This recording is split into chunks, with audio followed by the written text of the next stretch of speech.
Hello everyone, मैं आपका राघव क्रांति कृष्णा। हम डिस्कस करने वाले टॉपिक आकर मोटिवेशन से रिलेटेड है, क्योंकि कई दिनों से मोटिवेशन रिलेटेड डिस्कशन नहीं किया हूँ, इसके लिए आज कर रहा हूँ। तो आज हम देखने वाले पर्सन इंडिया के नहीं है, फ्रांस के है, नेपोलियन बोनापार्टी है। आप पूछ सकते हो कि इंडियन रिलेटेड बात डिस्कशन करना चाहिए, फॉरेन व्यक्ति के ऊपर क्यों आप आज डिस्कस कर रहे हो, ऐसा पूछ सकते हो। क्योंकि ज्ञान किधर भी हो उस विषय को प्राप्त करना अपना कर्तव्य है। तो इस विषय के मद्देनज़र में रखकर इस विषय को आज ये वीडियो बना रहा हूँ। तो इस वीडियो के अंदर जाने के पहले जरूर अपने इस चैनल को सब्सक्राइब कर लीजिए और साथ ही साथ बेल आइकन बटन प्रेस करिए, क्योंकि मैं रोज़ अपलोड करने वाली एक वीडियो आप तक पहुँचनी चाहिए। चलिए टॉपिक के अंदर चलते हैं। तो नेपोलियन बोनापार्टी ऐसे एक व्यक्ति है जो पूरी दुनिया के लोग उनसे इंस्पिरेशन लेते हैं, खास करके यूरोपियन लोग, उन यूरोपियन लोग जो आज पूरी दुनिया के ऊपर उनके दबदबा रख रहे हैं। कुछ भी चीज़ हो, जो भी प्रत्येक चीज़ हो, सिनेमा फील्ड हो या ऑस्कर अवार्ड या नहीं तो अपना पेटेंट राइट्स हो, हर एक विषय को उनके आधिपत्य में रखे हैं। तो इस विषय को, उस व्यक्ति, उन लोग को ज़्यादा करके एक इंस्पिरेशन व्यक्ति बोलेंगे तो फ्रांस के नेपोलियन बोनापार्टी है। तो ये व्यक्ति ऐसे क्या कर दिया है, इन विषयों को आज हम डिस्कस करने वाले। सबसे पहले अगर हम देखेंगे तो उनका जन्म ही एक गरीब परिवार में होती है। उनके जन्म 1769 15 अगस्त को होता है। जी हाँ, अपना देश आज़ाद जिस दिन हुआ उसी दिन उनका जन्म हुआ था, पर डेट वही है, पर ईयर वो नहीं है। 1949 नहीं, 1769 में उनका जन्म हुआ है। तो उनका एक जो जीवनी है, जो सेना में पहुंचने के बाद, सेना में जुड़ने के बाद जीवन में जो सेवा उन्होंने सेना देश के प्रति जो सेवा किया है, उसे दो विचारों में विभाजन करते हैं। एक जो है 1799 से 1804 तक है, और उसके बाद 1804 से 1850 तक राजा बन के राज किया था फ्रांस को। तो इस विषय को हम थोड़ा क्लियरली, इस दोनों में से जो छोटा छोटा विषय को हम देखते हैं, क्योंकि आज मोटिवेशन वीडियो है, उनके बायोग्राफी नहीं डिस्कशन करने वाले हैं। तो इनका जन्म एक छोटा सा जो आइलैंड में होती है, जो आइलैंड फ्रांस के द्वारा यानी खरीदा गया दूसरे देश से। तो उस देश का नागरिक थे, यानी जेनीवा देश का नागरिक थे पहले। उसके बाद में जब फ्रांस ने उस आइलैंड को खरीदा, टापू को, उसके बाद जेनीवा से उन्होंने फ्रांस के एक सिटीजन बने थे। जब सिटीजन बनने की बात तो हो गई, उसके बाद उन्होंने सेना में जुड़ा, एक छोटा सा सैनिक तौर से। उसके थोड़ा करके उन्होंने पूरी एक बहुत ही ऐसा सर्वोच्चम स्थान पर पहुंच गए। उसके बाद में उन्होंने पूरे फ्रांस को राज किया, ऐसे राज किया जी कि पूछो मत। पूरी दुनिया आज भी उनके ऊपर डिस्कशन करती है। तो उन्होंने कैसे उस ऊंचाई को हासिल किया, इस विषय को हम थोड़ा ध्यान से देखेंगे ना।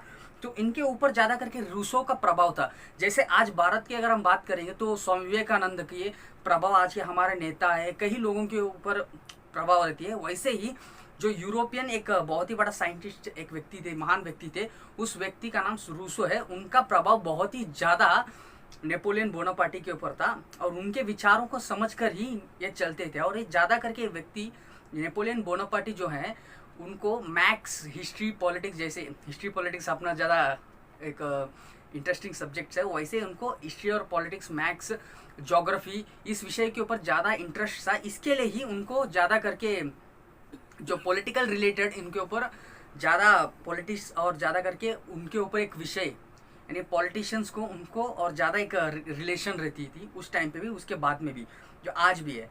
तो इन्होंने सेना में जुड़ने के बाद कई ऐसे कारनामे करते जो उनको ऊपर की पदवियां मिलती थी।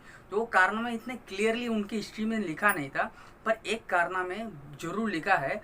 उन्होंने जब एक स्पीच देते थे फोर्स के सामने, जो बहुत बड़े लीडर बनने के बाद, तो उनके एक बातों में एक विषय से बोलते हैं कि यूरोपा के जो मुकुट यानी किरीट कह सकते हैं, तो वो जमीन में पड़ी थी। तो उससे मैं मेरी तलवार से मैं उठाया और मैं उसे पहना हूँ। ऐसा उनका बहुत एक मोटिवेशन स्पीच थी। उस स्पीच सुनकर कई लोग उनके इंस्पिरेशन लिए थे। तो ऐसे ही विषय, कई विषय उनके पास होती थी। तो इसके बाद में आल्स करके एक बहुत ही बड़ा पहाड़ थी, जो आज के फ्रांस में है, तो बॉर्डर क्रॉस करने के टाइम, जंग जाने के टाइम, तो कई लोग जो सेना में थे, आल्स पर्वतमाला को हम पार नहीं करेंगे ये बात कहकर कई लोग आधे में रुक जाते थे।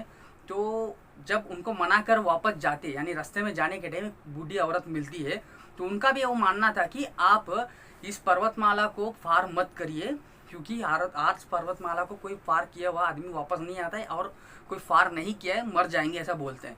तो बूढ़ी औरत को खुश हो जाते हैं और उनके जो सोने के माला थी उनके गले में, तो वो हार को उठाकर उनको दे देते और बोलते हैं कि मैं जीत के आने के बाद ज़रूर पूरे दुनिया को और आपके गांव, खास करके आपके गांव के लोगों को ये बात ज़रूर बोलिए कि मैं जीत के आया हूँ, मैं जीत के आऊँगा, ये बात कहकर जाते हैं। तो ये जो उनकी जो विषय और उनकी जो विचार थी, ये उस बूढ़ी औरत को भी इतना प्रभावित की थी। उसके बाद में यानी वो जाकर जीत के आने के पहले ही नेपोलियन बोनापार्टी के इतिहास और उनके विचारों को पूरे गांव में फैलाती थी वो बूढ़ी माँ, ऐसा बोला जाता है। तो वो जब जाते तो जब ये बात सुनकर उनके सैनिक को डर और बढ़ जाता है, तो इसके लिए वो बाद में वापस मनाने की कोशिश करते हैं। तो पूछते हैं उनके सेना के लोगों को कि आप आल्प्स पर्वतमाला कभी देखे हो क्या? तो बोलते हैं हमने कभी आज तक देखा नहीं है। तो बोलते हैं एक बार आ जाओ और पर्वतमाला देखो, उसके बाद आपको आना या नहीं आना तय कर लेना उधर जाके। तो जाने के रास्ते में एक बहुत बड़ा पहाड़ मिलता है, तो वही आल्प्स पर्वतमाला रहता है।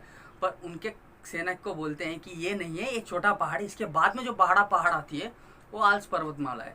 तो उस पर्वतमाला को पार करके जब उनके सैनिक पूछते हैं कि पर्वतमाला कहाँ है, एक बड़ा मैदान ही है, पर्वतमाला कहाँ है? तो बोलते हैं अभी जो पार करके आए ना वही आल्प्स पर्वतमाला है। जो उनके विचारों को सुनकर और इनके विचार, उनके कार्य देखकर कई लोग इतने प्रभावित हुए और उस जंग में भी इनका विजय हुआ। जैसे कि यार हम देखेंगे तो 1804 से 1815 तक उनके पूरे जिंदगी में, जब तक इनके राज, इनके हाथ में फ्रांस का राज था, पूरे यूरोप का आक्रमण किए थे। ये ऐसे व्यक्ति थे। इन व्यक्ति का अगर एक छोटा सा एक नमूना देता हूँ, जो पार्लियामेंट के ये जब पार्लियामेंट में मौजूद थे तो एक दिन पहले उनके पार्लियामेंटेरियन यानी उनके कांग्रेस के जो लोग थे उन्होंने एक डिसीजन लिए थे कि हम एक फिरंगी यानी तोपों से बम उधर बाहर बरसाएंगे, जो उस आवाज़ से नेपोलियन की अंदर की जो यानी शक्ति, सहन शक्ति और उनके अंदर कितना धैर्य साहस है, इस विषय को हम परिशोध करेंगे। तो उन्होंने सभी उस पार्लियामेंट के अंदर सभी लोगों को ये विषय पता था, सिर्फ एक नेपोलियन के अलावा। तो वो बाहर वही टाइम पे बराबर बम फोड़ते हैं, तो सभी लोगों के हाथ में उस टाइम पे टी का ग्लास दिया जाता है। तो सभी लोगों के हाथ में टी का ग्लास की हाथ से फिसल जाता है, कुछ लोगों के हाथ से, कुछ लोगों के हाथ से चाय नीचे गिरती है। पर एक ऐसे लौता व्यक्ति थे नेपोलियन बोनापार्टी जिनके हाथ से चाय नीचे गिराई नहीं और ना कप फिसला। तो ये विषय से समझ में आता है कि नेपोलियन बोनापार्टी कितने अंदर से मजबूत थे और उनके अंदर इतना जो मानसिकता, जो संतुलन थे वो कितना स्ट्रांग, ये विषय बताती है। तो ऐसे एक विषय, एक मोटिवेशन टॉपिक, एक ऐसी डिस्कशन करना है तो ज़रूर इस चैनल को सब्सक्राइब करिए और नीचे कमेंट सेक्शन में कमेंट करिए, आपके फ्रेंड्स के साथ ज़रूर शेयर करिए, क्योंकि ये मंडे है, मोटिवेशन है। तो ऐसे एक मोटिवेशन रिलेटेड टॉपिक आपके फ्रेंड्स के साथ शेयर करोगे जो पबजी खेलते खास करके, उनके लिए अच्छा रहेगा। और साथ ही साथ अपने चैनल को सब्सक्राइब करिए। Until then bye, your Raghav Kranti Krishna.